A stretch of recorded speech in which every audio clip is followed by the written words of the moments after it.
सभी को नमस्कार। दोस्तों, आज हम एक क्वेश्चन का आंसर देखने वाले हैं। इस वीडियो में मैं आपको सिखाऊंगा कि जो बिगिनर्स है, जिनको आंसर राइटिंग का अभी अनुभव नहीं है, जिनको समस्या आती है, तो आज आपको बहुत ज़्यादा फ़ायदा होने वाला है। तो सबसे पहले इस चैनल पे आप नए हो तो चैनल को सब्सक्राइब करना, और वीडियो आपको पसंद आए तो इसको लाइक शेयर ज़रूर करना। साथ में सभी कमेंट करके बताना कि आज का आंसर आपको कैसा लगा, आपको ये तरीका कैसा लगा, ताकि मैं आने वाले समय में इनमें सुधार करूँ और अच्छे आंसर राइटिंग लेसन आपके लिए लेकर आऊँ। साथ ही साथ आप ये मॉडल आंसर मेरे अपने नोट्स टेलीग्राम से डाउनलोड कर सकते हो। टेलीग्राम का लिंक वीडियो के डिस्क्रिप्शन में है, या आप टेलीग्राम में सर्च करना study IAS with Dharmendra Jakhar. तो कोई भी आंसर जब हम करते हैं तो आपने सबसे पहले कुछ न कुछ पढ़ा होगा उसके बारे में। फिर आपने कोशिश की होगी कि यूपीएससी में किस प्रकार प्रीवियस ईयर के क्वेश्चन आते हैं, उनको आपने लिखने का अभ्यास किया होगा। तो उसी दृष्टिकोण से हम प्रीवियस ईयर के क्वेश्चन को यहाँ पे आंसर राइटिंग करने वाले हैं। तो ये क्वेश्चन इस साल की मेंस के एग्जाम में आया था, और ये 250 वर्ड में है। यूपीएससी में क्या होता है कि ऐसे ही पेज आते हैं, वहाँ पे आपको भी आंसर राइटिंग ऐसे ही पेज में करनी चाहिए। जैसे 250 वर्ड गए तो यूपीएससी में 3 पेज खाली आएंगे, एक पेज और यहाँ पे फिर आगे सेकंड और थर्ड, 3 पेज हमारे लिए वहाँ पे होते हैं। 3 पेज में आपके पास स्पेस है लिखने के लिए। और 250 वर्ड का मतलब ये नहीं कि आप केवल 250 वर्ड गिन के लिखोगे, ऐसा नहीं होता। हो सकता है ये 280 तक भी चले जाए, 300 भी कई बार जा सकते हैं, कोई फर्क नहीं पड़ता उस चीज़ का। कोई काउंट करने वाला नहीं बैठा है, एकदम फ्लो में लिखा करो, काउंट मत करा करो। जितना स्पेस है उसमें आपका अच्छे से आंसर हो जाता है तो अच्छी बात है। काउंट करने की उसमें कोई नेगेटिव मार्किंग वगैरह इसमें कुछ नहीं होती, ठीक है। हो सकता है आप 200 वर्ड में भी आंसर लिख पाओ, तो उसमें कोई इशू नहीं होगा। ये नॉर्मल बातें हैं, और ये प्रैक्टिकल बातें भी आपको पता होनी चाहिए। इसके अलावा एक क्वेश्चन आपका पेन का रहता है कि यार कौन से पेन से लिखना चाहिए। तो मैं यूपीएससी मेंस एग्जाम में इस 5 रुपये वाले सेलो फाइन ग्रिप पेन आता है, ये इससे लिखता हूँ। सबका अपना अपना तरीका होता है, कोई अच्छे पेन से भी लिखते हैं, ठीक है, यूनिबॉल का आता है, या ट्राइमिक्स वगैरह उन पेन से भी लिखते हैं, जेल पेन से। लेकिन मैं तो इसी पेन से लिखता हूँ, और इस पेन से मुझे अच्छे मार्क्स मिले हैं मेंस में, ठीक है। आपकी इसमें ये दुविधा मत रखना कि बहुत महंगे पेन हमें खरीदने होंगे, ऐसा नहीं है, ठीक है। तो सबसे पहले क्वेश्चन को समझने का तरीका, और आराम से आज मैं आपको लिखते समय थोड़ा समझाता चलूँगा कि कैसे आंसर राइटिंग करनी चाहिए, मेरे मन में कौन से थॉट आ रहे हैं। और इसका कोई मेरे पास मॉडल आंसर पहले से तैयार नहीं है, मैं पहली बार आज आपके सामने ये मॉडल आंसर लिखूंगा, ठीक है।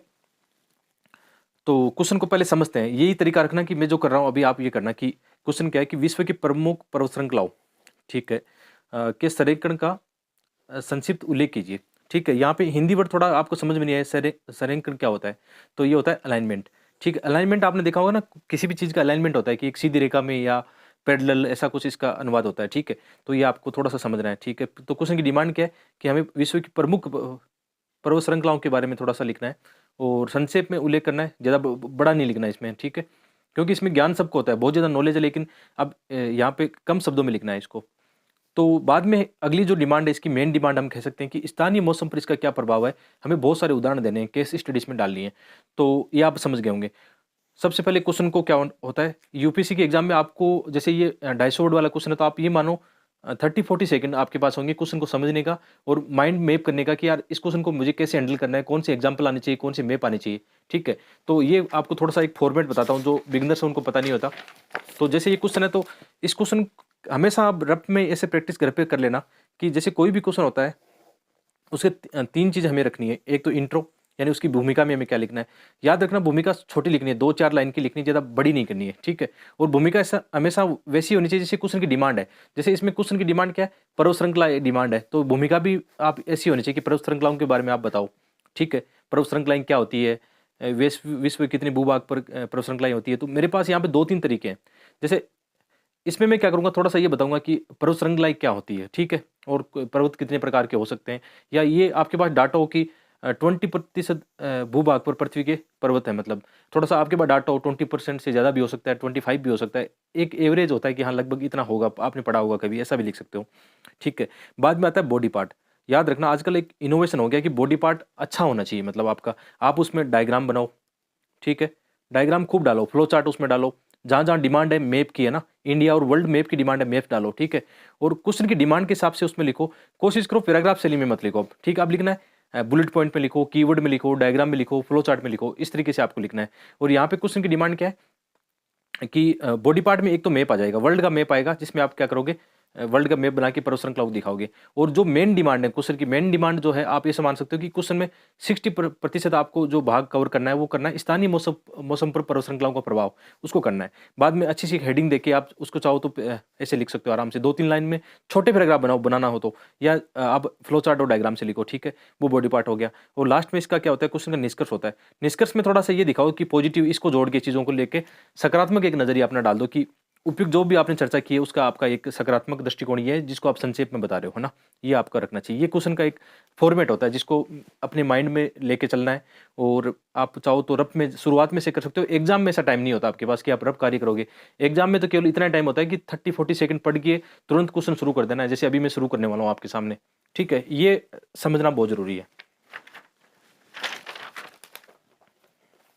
तो अभी हम क्वेश्चन को रियल में यहाँ पे शुरू करने वाले हैं और टाइमर हमने साथ में रखा है, ठीक है? टाइमर के हिसाब से हम देखने वाले हैं, ठीक है? तो टाइमर हमारा सेट हो गया, 11-12 मिनट में लिखा जाना चाहिए। तो सबसे पहले मैं क्या करूँगा, एक इंट्रो, अच्छा सा इंट्रो लिखूंगा, जो भी उस समय माइंड में आए वो लिखना है। इसमें ये नहीं करना बहुत सुंदर लिखना है, ठीक है? तो विश्व की प्रमुख पर्वत श्रृंखलाओं, तो यहाँ पे हम लिख सकते हैं कि पर्वत श्रृंखलाओं से तात्पर्य एक समय काल में निर्मित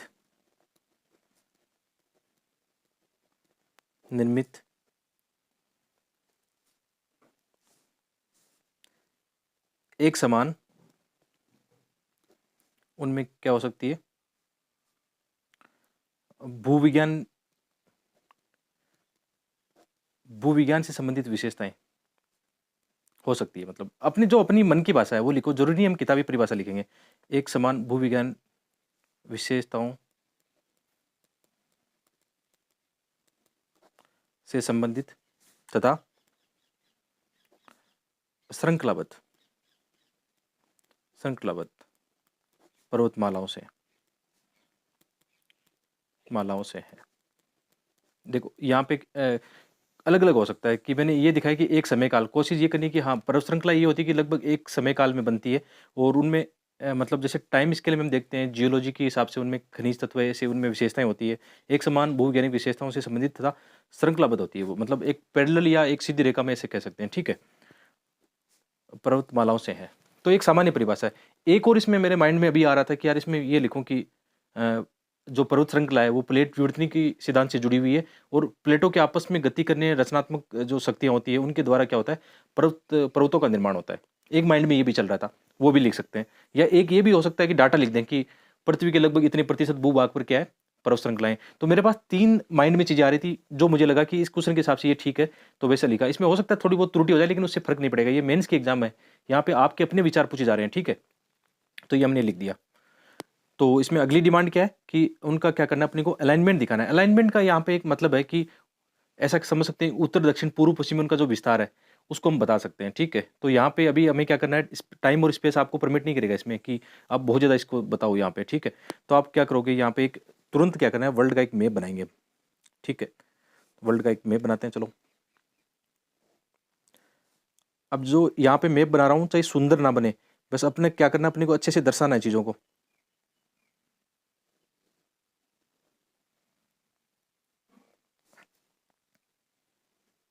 ये बहुत ज़रूरी है, मैप बनाना बहुत ज़रूरी इसलिए हो जाता है कि यहाँ से आपको एक्स्ट्रा मार्क्स मिलने वाले हैं इसके। एक तरह से एग्जामिनर ये समझ आएगा कि आपकी अंडरस्टैंडिंग चीज़ों को लेकर बहुत अच्छी है, ठीक है?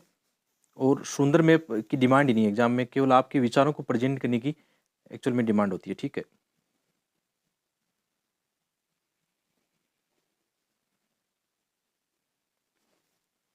अभी आपको थोड़ा मैं समझा रहा हूँ तो टाइम इसमें ज़्यादा लगने वाला है, साथ में समझाते हुए चल रहा हूँ, थोड़ा सा टाइम एक्स्ट्रा लग जाएगा, कोई बात नहीं। लेकिन आज मेरा उद्देश्य है कि आज आपको चीज़ें समझाऊँ, ठीक है? ये ठीक ठाक में हमारा बन गया है और ये मेरी प्रैक्टिस है। जैसे अभी तो मैं आपको धीरे धीरे बता रहा हूँ, अदरवाइज मैं क्या करता हूँ 15-20 सेकंड में जल्दी से बना देता हूँ ये मैप, ठीक है? इसमें हम क्या करेंगे, पर्वत श्रृंखलाएं जो है ना उनको दिखाना है, इसकी ये डिमांड थी, अलाइनमेंट दिखाना है। तो यहाँ पे जैसे आपको पता हो यहाँ पे कौन सी पर्वतमाला है, रॉक की पर्वतमाला है, ये दिखा दिया आपने। यहाँ पे कौन सी है, अपलेशियन पर्वतमाला दिखा दी, अपलेशियन। यहाँ पे ग्रीनलैंड है, यहाँ पे ब्रिटेन है, ठीक है? ये आपने दिखा दिया। और बाकी यहाँ पे एटलस माउंटेन है ना, एटलस यहाँ पे हो गया। यहाँ पे तो सब जानते होंगे ना, एंडीज पर्वतमाला यहाँ पे है, एंडीज दिखा दी। और यहाँ पे भी है एक ड्रेकन्सबर्ग, ठीक है। यहाँ पे तो सब जानते हैं इसको ना, महान हिमालय यहाँ पे है, हिमालय, चलो हिमालयन रेंज कर दिया यहाँ पे। और यहाँ पे आपको थोड़ा आइडिया हो तो यूराल यहाँ पे है, यूराल। ये क्वेश्चन की डिमांड इसने पूरी कर दी, मैप ने आपकी अच्छे से इसको, कई शब्द आपके बचा लिए ना, आप चाहो तो 220 वर्ड में भी आप कवर करोगे तो मैप ने कमाल कर दिया आप यहाँ पे। इसके अलावा यहाँ पे कौन सी है, यहाँ पे ग्रेट डिवाइडिंग रेंज है ना, ऑस्ट्रेलिया में जो है ग्रेट डिवाइडिंग रेंज। थोड़ा बहुत नाम इधर उधर हो सकता है, कोई दिक्कत नहीं है, क्योंकि जल्दबाजी में लिखते हैं तो थोड़ा बहुत त्रुटि हो सकती है उसमें, ठीक है। ये हो गया, बाकी और भी बहुत सारी हो सकती है जिसमें हम यहाँ पे थोड़ा सा आल्प्स कर सकते हैं, यहाँ पे होगी लगभग, हाँ आल्प्स, आल्प्स पर्वतमाला यहाँ पे है। तो ये हमने दिखाई विश्व की प्रमुख, यहाँ पे दिखाया विश्व की प्रमुख पर्वतमालाएं, ये हमने दिखाया इसमें, ठीक है। अब क्वेश्चन के आगे की डिमांड क्या है कि यहाँ पे क्या करना है तथा उनके स्थानीय मौसम पर पड़े प्रभावों का क्या करना है, आपको उदाहरण से ही समझाना है, ठीक है। अब ये देखना है कि पर्वत मालाओं या पर्वत श्रृंखलाओं, ठीक है, इसको ऐसा भी लिख सकते हैं, पर्वत श्रृंखलाओं का स्थानीय मौसम, और खूब सारे हमारे पास क्या होने चाहिए, अब एग्जाम्पल होने चाहिए, स्थानीय मौसम पर प्रभाव। देखो एक चीज देखिए ना, यहाँ पे ये प्रभाव वर्ड आया है, याद रखना, प्रभाव वर्ड आते थोड़ा सा चौकन्ना हो जाना, आपको क्या करना है कि प्रभाव वर्ड आते ही आपको ये सोचना है कि प्रभाव का मतलब क्या है, नेगेटिव और पॉजिटिव दोनों चीजें लिखनी है, ठीक है। तो अब पॉइंट फॉर्म में लिख सकते हैं, ठीक है, पॉइंट फॉर्म या पैराग्राफ शैली में आप लिख सकते हो जैसे आपका मन करे, लेकिन बड़ा पैराग्राफ नहीं करना है। जैसे हम यहाँ पे लेते हैं कि हिमालय पर्वत, हिमालय पर्वत का एग्जाम्पल हमने लिया यहाँ पे, ठीक है।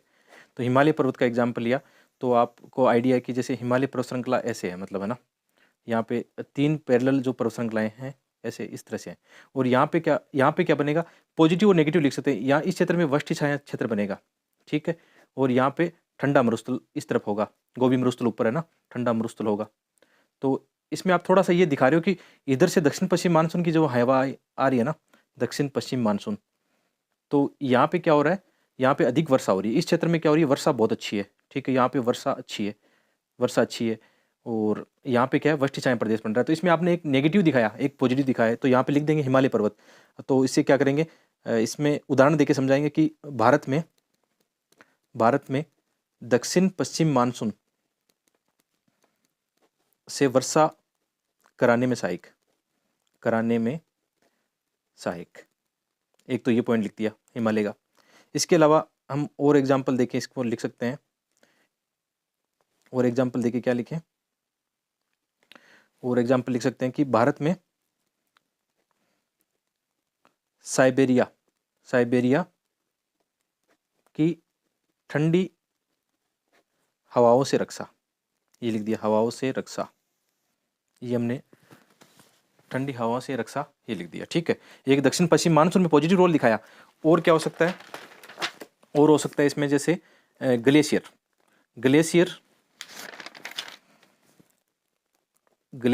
होगा, ग्लेशियर यहाँ पे, ग्लेशियर से क्या होगी, नदियों को जल स्रोत, ये भी हम लिख सकते हैं, जल स्रोत। और इसमें बहुत सारी नदियाँ, आप चाहो तो गंगा, यमुना और सिंधु, बहुत सारी नदियाँ आ गई।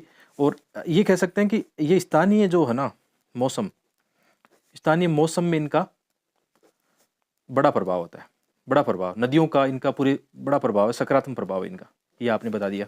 और क्या हो सकता है, यहाँ पे और भी हो सकता है जैसे जेट स्ट्रीम व पश्चिमी विक्षोभ से भी वर्षा होती है इस पहाड़ियों की वजह से, जेट स्ट्रीम व पश्चिमी विक्षोभ से भी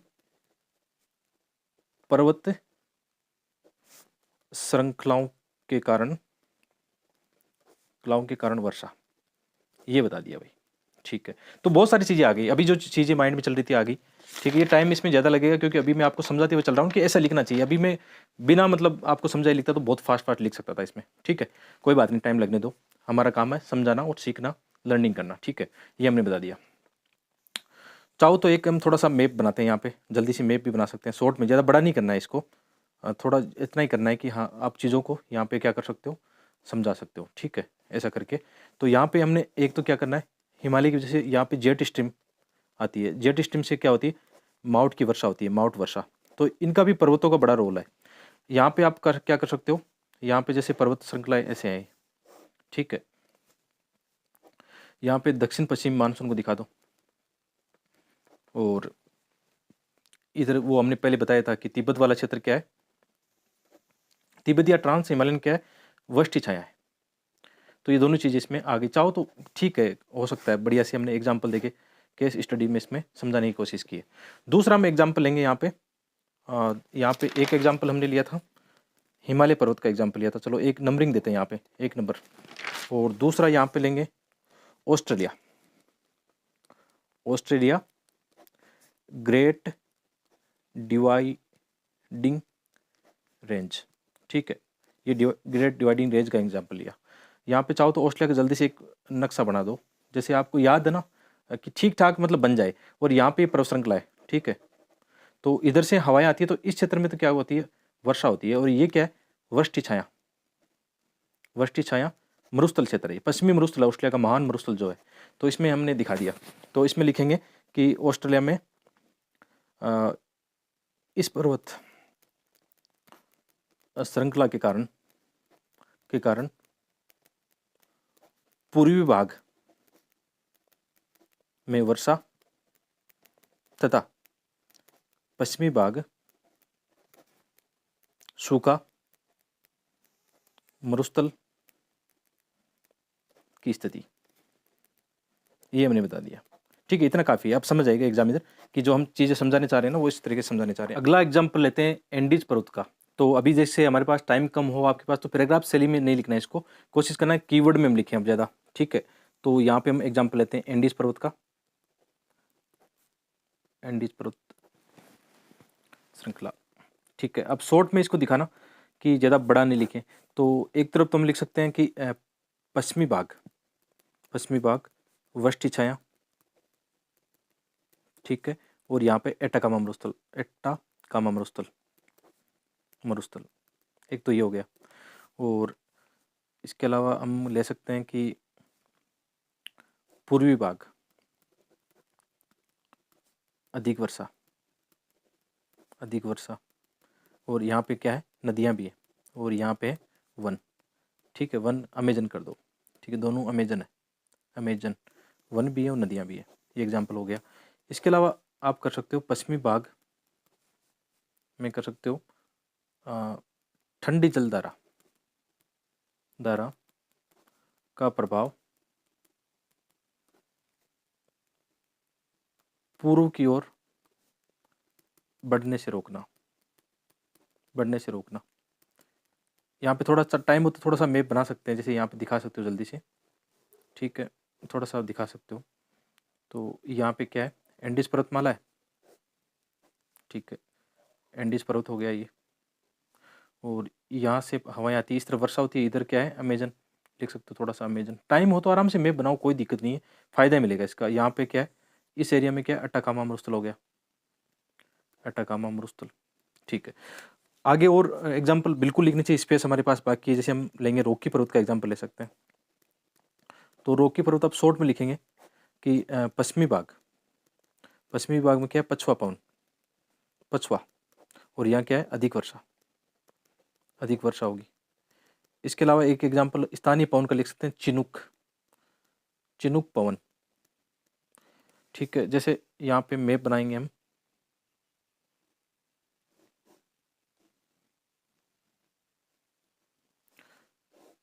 मैप में हम यहाँ पे दिखा देंगे इसको रॉकी पर्वतमाला, और यहाँ पे है अपलेशियन, रॉकी, और ये अपलेशियन,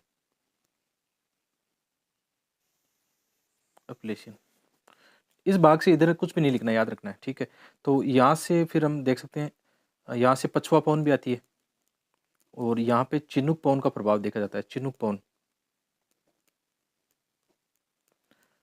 ठीक है। चिनुक पवन बर्फ क्या होगी, पिघलना, बर्फ का पिघलना, और इससे क्या होगा, घास के मैदानों को फायदा होगा, घास मैदान, ठीक है। तो ऐसा करके हमने अच्छे एग्जाम्पल इसमें दे दिए हैं।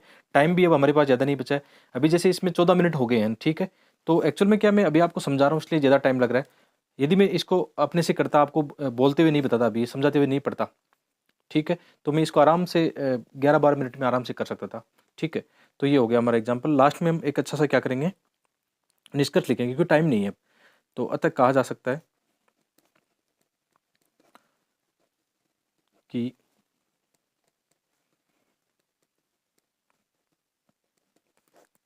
पर्वत श्रृंखलाओं का स्थानीय मौसम के साथ-साथ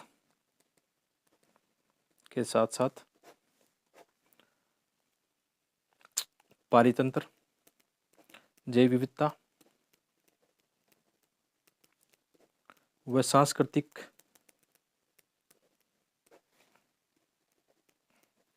विविधताओं में अहम भूमिका है। ये हमने पॉजिटिव वे में इसको खत्म किया कि हाँ, बड़ा रोल है इनका। मान सकते हैं कि पर्वतों का बहुत बड़ा रोल होता है, ठीक है? ये हमने एंड कर दिया। तो देखो यहाँ पे टाइम लगा है हमें, लगभग 15 मिनट लगी है, ठीक है? लेकिन 4 मिनट आप ये घटा दो कि जिसमें मैंने आपको समझाया है, क्वेश्चन को तोड़ के कैसे लिखना है वैसे समझाया है। तो वहाँ पे इतना टाइम, जैसे यहाँ पे यदि हमारे पास टाइम होता तो थोड़ा-सा हम एक्सप्लेन करते। अब ये देखो एक्सप्लेन करने का टाइम ही नहीं है एक्चुअल में। आपको अच्छे नंबर भी गेन करने हैं, अलग-अलग विविधता भी दिखानी है, एग्ज़ाम्पल भी देने हैं, तो कहाँ से एक्सप्लेन करोगे? तो अब देखते हैं, मेरी नज़र में ये अच्छा आंसर है, मतलब one of the best answer है। मुझे अपने आप पर हमेशा विश्वास रहता है कि जो भी मैं आंसर राइटिंग करता हूँ, वो अच्छी है, क्योंकि यार नंबर आए हैं, मतलब 3 बार जब into call in answer writing ने मेरा करवाया है, तो अपने आप विश्वास होगा कि हाँ, अच्छा है। आप भी विश्वास कर सकते हो इस चीज़ पे, है ना? और एक मतलब आप देखते होंगे यार, यूट्यूब पे बहुत सारे लोग पढ़ाते हैं, टीचर, बड़े-बड़े टीचर भी पढ़ाते हैं, या कई लोग पढ़ाते हैं, तो आप थोड़ी-सी तुलना भी कर सकते हो कि अपना आंसर तरीका क्या है। मेरा मकसद है कि यार सिखाना, जो मैं जानता हूँ वो सिखाऊँगा, ठीक है? मेरा ये मकसद रहता है, और हमेशा फ्री में सिखाएँगे। तो आप लोगों की ज़िम्मेदारी है, लाइक करो और कमेंट्स करके ज़रूर बताओ कैसा लगा ये। अभी हम चेक करते हैं कि यार इसमें मतलब क्वेश्चन की डिमांड हमने पूरी की नहीं की। क्वेश्चन तो हमने लिख दिया, लेकिन डिमांड हमने पूरी की नहीं की, ये देखना है। जैसे आप यदि से क्वेश्चन शुरू करते हैं तो उस समय आपके पास ये होता है कि यार मैं इसमें क्या-क्या लिखूँ, पर्वतों के प्रकार लिखूँ, बहुत सारी ऐसी चीज़ें माइंड में आती है। लेकिन मेरे हिसाब से क्वेश्चन की डिमांड ये थी कि हमें कोशिश ये करनी है कि स्थानीय इसमें क्या है, मौसम पर इसके प्रभाव दिखाने हैं, पॉजिटिव नेगेटिव दोनों में दिखाने हैं। चलो चेक करते हैं। सबसे पहले एक अच्छा सा क्या भूमिका, बहुत अच्छी भूमिका है मैं मानता हूँ, और ये ऐसे डायग्राम बना के आओगे ना, नंबर मिलेंगे आपको, बहुत अच्छे नंबर मिलेंगे, ऐसा मेरा विश्वास है, ठीक है? इसके अलावा क्या करोगे, क्वेश्चन की जो हेडिंग दे दी हमने, जो डिमांड थी ना, मेन डिमांड थी ना, स्थानीय मौसम पर इसके प्रभाव, ये हमने क्या किया, इसको हेडिंग बना दिया यहाँ पे कि पर्वतमालाओं या श्रृंखलाओं का स्थानीय मौसम पर प्रभाव, ठीक है? ये देखो कितनी अच्छी चीज़ है कि हमने यहाँ पे हिमालय पर्वत दिखाया, दक्षिण-पश्चिम मानसून को दिखाया, और यहाँ पे वृष्टि छाया प्रदेश को दिखाया। ये अच्छी बात है, इसे ना इसे आपको नंबर मिलेंगे। तो हिमालय पर्वत का हमने पॉजिटिव एग्जांपल दिया, दक्षिण-पश्चिम मानसून से वर्षा कराने में सहायक, और भारत में साइबेरिया की ठंडी हवाओं से रक्षा, कितना पॉजिटिव है, ठीक है? और साथ में ये भी बता दिया, थोड़ा नेगेटिव यहाँ पे दिखाना चाहिए था, ये भूल गया कि इसकी वजह से वृष्टि छाया प्रदेश, लेकिन डायग्राम ने ये काम कर दिया। जो मैं भूल गया था ना, ये डायग्राम ने काम कर दिया। यहाँ पे भी मैंने डायग्राम अच्छे से बता दिया, तो डायग्राम ने वो काम कर दिया कि एक नेगेटिव पक्ष भी दिखाऊँ कि इसका ये नुकसान भी होता है कि दक्षिण में तो अच्छी वर्षा होती है, लेकिन नॉर्थ की तरफ वहाँ पे फिर क्या होता है, अच्छी वर्षा नहीं है। तो ग्लेशियर का एग्जाम्पल दे दिया, जेट स्ट्रीम का वहाँ पे एग्जाम्पल दे दिया, अच्छे से बता दिया। फिर एक ऑस्ट्रेलिया का एग्जाम्पल दिया, ऑस्ट्रेलिया में ये दिखाने की कोशिश की यहाँ पे जो पर्वत श्रृंखला है उसका फायदा है कि यहाँ पे तो वर्षा होती है, यहाँ पे वृष्टि छाया प्रदेश है तो मरुस्थल है यहाँ पे। ये पॉजिटिव एग्जाम्पल दोनों आ गए इसमें, पॉजिटिव नेगेटिव। एंडीज पर्वत श्रृंखला का एग्जाम्पल 2-3 तरीके से आ गया कि यहाँ पे एक तो क्या हुआ, पश्चिमी भाग से वृष्टि छाया बनता है, जहाँ पे मरुस्थल बनता है, क्योंकि यहाँ से जो पवन आती है ना, वो इस तरफ वृष्टि छाया बनेगा। यहाँ से नीचे वाले पार्ट में पछुआ आती है, वहाँ पे अच्छी वर्षा भी होती है, ठीक है? और इसके अलावा पूर्वी भाग में अधिक वर्षा होगी, नदियाँ, वन, अमेज़न के वन ये यहाँ पे दिखा दिए, और ठंडी जलधारा का इसमें, इधर जो ठंडी जलधारा बहती है, आपको पता है यहाँ पे एक ठंडी जलधारा बहती है, तो इसका जो इम्पैक्ट है, पर्वत श्रृंखला आगे नहीं बढ़ने देती, ये केवल तटों के आसपास ही इसका इम्पैक्ट रह पाता है। तो ये एक मतलब पॉजिटिव में आ गया, इसका नेगेटिव भी आ गया, पॉजिटिव आ गया। रॉकी पर्वत श्रृंखला का भी सेम है कि इसमें यहाँ पे अच्छी वर्षा होगी, आगे फिर चिनूक पवन का, एक स्थानीय पवन का एग्जाम्पल दे दिया। तो ऐसे बहुत सारे थे, अरावली का एग्जाम्पल देते, पश्चिमी घाट का एग्जाम्पल देते, जो आपकी मर्जी है ऐसे एग्जाम्पल देते। और इसमें ऐसा कहीं नहीं लिखा है कि आप 10 एग्जाम्पल दो, 3-4 एग्जाम्पल स्पेस था, उसके हिसाब से आपने दिखाने की कोशिश की, लास्ट में एक अच्छा सा निष्कर्ष लिखा। तो ये तरीका है, ये निश्चित रूप से आपके काम आएगा। तो मिलते हैं एक और वीडियो में, आप सबका बहुत बहुत धन्यवाद। और ये सब आप नोट्स वगैरह, ये जो है आंसर में टेलीग्राम पे इनको एक साथ डाल दूंगा, तो वहाँ से आप देख लेना। Thank you.